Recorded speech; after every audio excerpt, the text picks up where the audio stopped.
statements from right-wing accounts basically saying eradicate. I mean, really dangerous language. I mean, here's what Nancy Mace said outside of the Capitol. And I give credit to this reporter, Ryan Nobles, for pressing her on the right question here, saying, so if you're saying Democrats were responsible for this, we don't know who the assassin is right now, number one. How do you know it's not like a right-wing person who doesn't have certain other views, that he disagreed with? Hortman, a Democrat, was killed in a political assassination by a Republican. So what's your response there, Nancy Mace? I'm going to say this.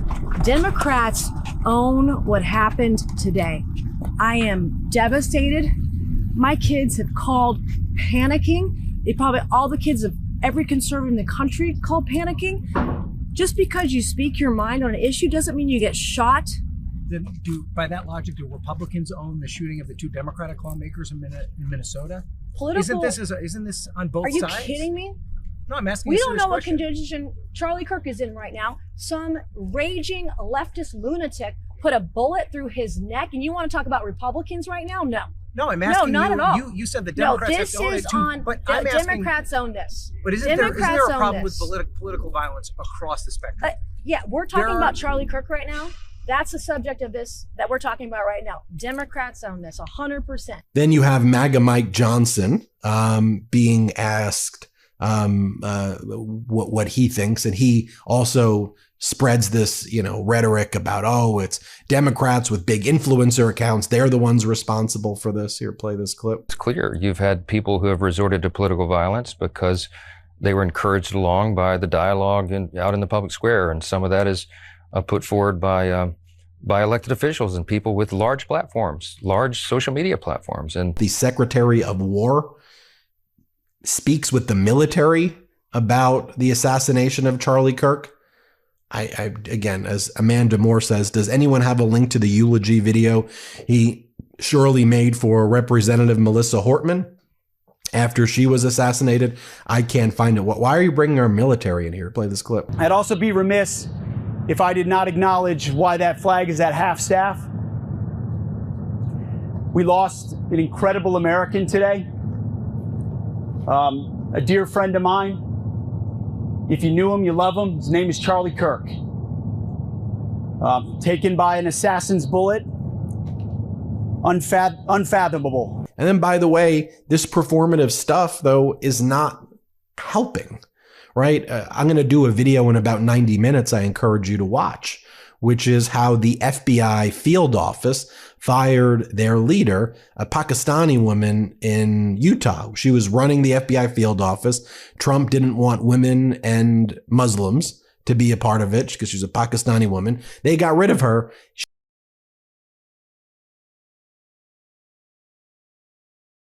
And then you screwed it up and said there were two suspects that were the shooter, and you got it wrong not once but twice, and you posted it on social media.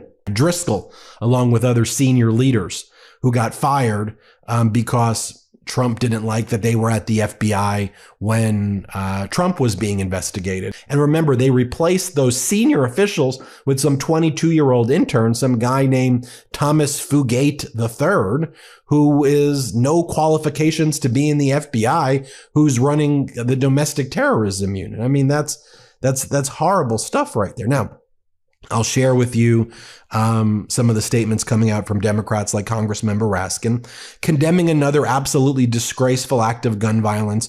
My thoughts and prayers are with Charlie Kirk and his family in this terrible moment, and we're all grateful for first responders who immediately jumped into action. We must categorically reject all violence in our society.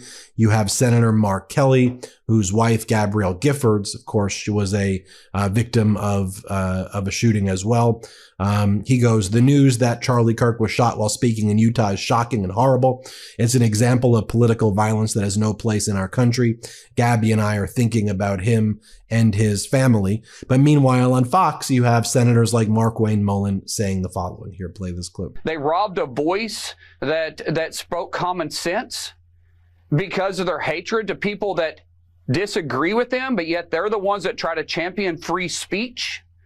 But we're not the ones out there trying to silence them through violence. It's ridiculous. And I know, Sean, that I'm not the only one out there hurting, and I'm not the only one that's upset by this. But when is enough enough? When is the Democrats going to stand up and apologize for the hatred and the lies that they have fed their base that's led to these actions? Now, I'll show you what Donald Trump said in the Oval Office now, but I wanted to not include him at the outset of the video because I wanted to show you all of the facts about what's happening.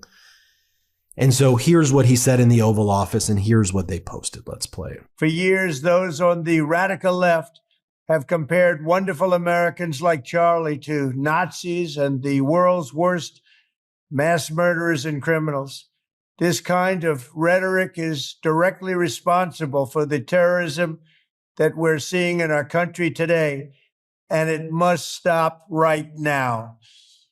My administration will find each and every one of those who contributed to this atrocity and to other political violence, including the organizations that fund it and support it, as well as those who go after our judges, law enforcement officials, and everyone else who brings order to our country. From the attack on my life in Butler, Pennsylvania last year, which killed a husband and father, to the attacks on ICE agents, to the vicious murder of a healthcare executive in the streets of New York, to the shooting of House Majority Leader Steve Scalise and 3 others, radical left political violence has hurt too many innocent people and taken too many lives. There was no facts about who was the shooter. All of the things that we've given, and they wouldn't vote only because they hate Trump. But I hate them too, you know that? So it's sort of, I really do, I hate them. I cannot stand them.